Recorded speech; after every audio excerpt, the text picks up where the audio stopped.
Hey y'all, welcome back to Rock Natural, the channel that's all about beauty on a budget. In today's video I'm showing you how to finesse, because you know we all gotta wear a mask. So if you have one of these masks or you have a reusable one, I have a black one that I use. Sometimes the masks have white on the inside, and so these are just some tips to make sure that you're not walking around when you gotta take your mask off and all your makeup is left on your mask.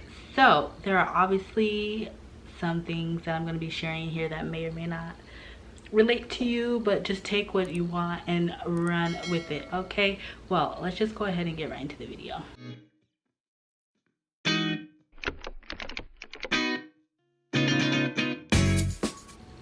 So there are obviously some foundations that will stop makeup transfer, but I don't know about you. I'm not about to go out and buy no new foundation if I don't need new foundation. So here are some tips and tricks that I'm going to be sharing with you to prevent your makeup from transferring over to your mask, or even in general, because you know you can't be hugging people and you walk away and then all you see is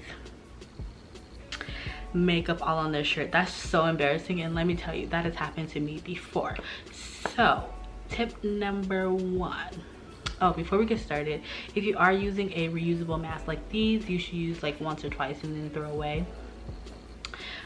But if you're using a reusable one that someone has made for you, like a cloth one or something like that, then I would say you should at minimum be washing your mask once a week. That's just to help prevent any germs. You want to make sure your skin stays glowing, and you know, you just want to transfer any bacteria or anything like that. And if someone did happen to cough on you or something like that, you want to make sure you get that off the other side, because but we don't want that.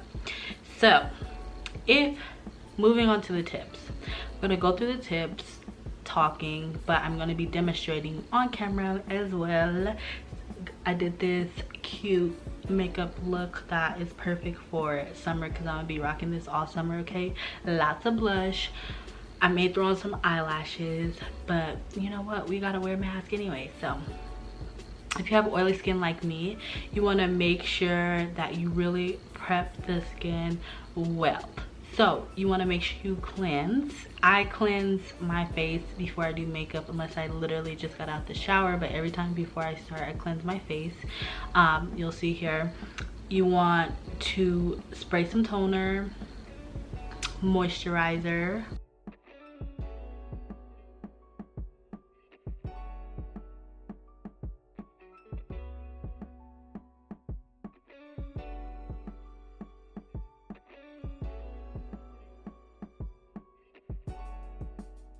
then you want to go back and apply a little bit of powder on the face, and then you want to spray on top of that with some type of like setting spray or like primer spray.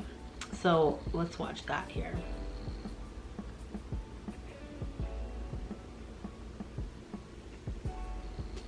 Since the mask usually covers like nose area, all of this, I can put this on to show you. So the mask usually covers this whole area, or if you have one of the other type masks like a cloth mask, it may go a little bit deeper here, but usually it's covering the whole lower part of your face. So you want to make sure that so another tip I have is, since you know they won't really be seeing your whole face, you could go ahead and spend more time on your eyes.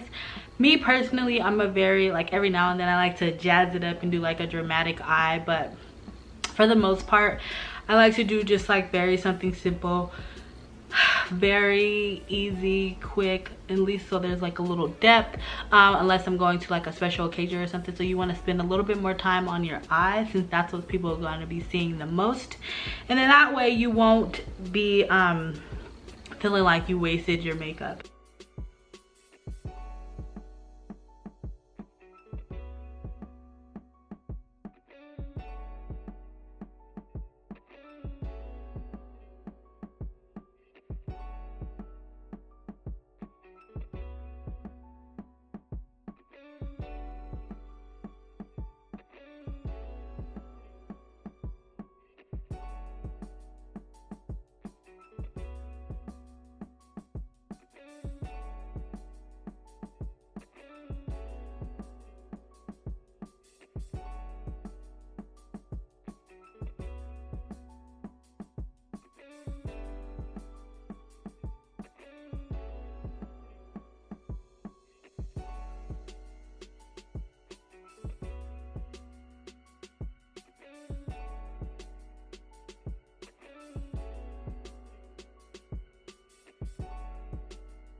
Although that is the case, and although you're going to spend more time on your eyes, this is a disclaimer.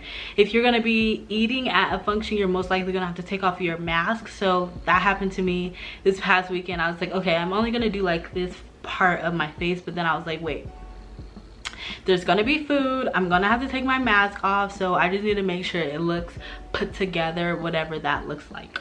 So tip number 3, you want to use like a BB cream or a lightweight foundation, or you just want to use like a light layer of foundation. I show a few examples in the video, but this is how you can make sure that like this part of your face doesn't have a lot of caked up makeup on it.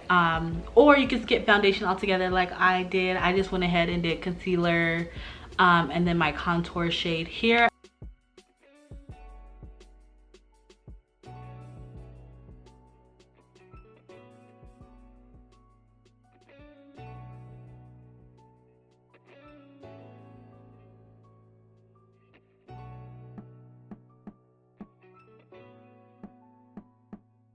I know I look a little crazy, but it all comes together in the end. You know what I'm saying?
And then blush, like I feel like for some masks you can see enough of the face to where the blush is gonna be cute. If you're not a blush person, you know, make sure that highlight is popping, okay?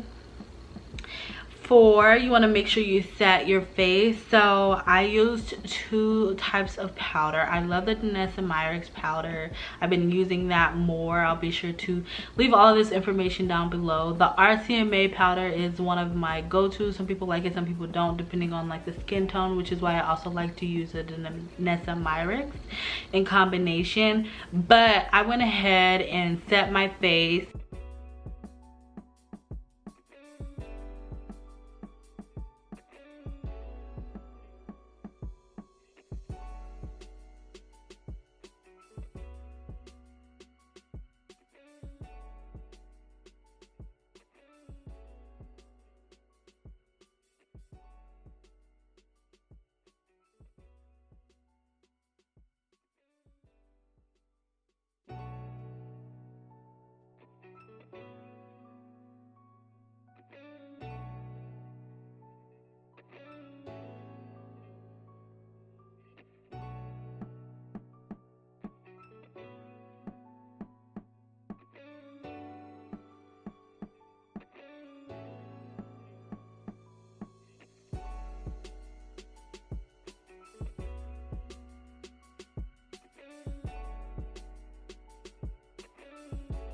And then I sprayed my face and went back in with my beauty blender and just make sure all of that product was pressed in, and then you can go back in with another layer of powder if you like. The key is to not do very like heavy powder you want to stay with something more fine, which is why I like the Danessa Myricks and the RCMA, because it's perfect. But I do have a whole video for us oily skin women showing you some of my favorite setting powders, and I'm pretty sure the RCMA is a part of that one. So then, I already mentioned this tip, but you want to spray your face with setting spray, a good setting spray, and then you want to go back in with your beauty blender to kind of just press that product back in. This, I find, is just the best way. I did this even when I wasn't wearing a mask. I do this on my clients. I really feel that like spraying your face with the setting spray and then going back in with the beauty blender really helps to just make everything look all cohesive. So those were my top 5, I believe, tips on how to keep your makeup from transferring over on your mask. You know, this is great even if you don't have to wear a mask. I don't know when that's gonna be, but for right now, these are the tips that work for me. The key is to just make sure your face is as matte as possible. There are, like I said, some foundations that are transfer proof. If you're already using those, you may be able to skip some of these steps, or if you have pretty good skin like me, I take pride in my skin. I have a bunch of skincare videos, so check them out, but you may get away without even using foundation altogether, which is what I did. But I still went ahead and put some powder on the lower part of my face, because when I was just like taking the concealer all over, you know, it may have gotten these areas, and those are the parts that are going to be transferring the most. I did not use any type of contour bronzing powder, but that is a step that you can do. I just used regular translucent powder. Don't forget to subscribe, follow me on Instagram, and I'll see you in my next upload. Toodles.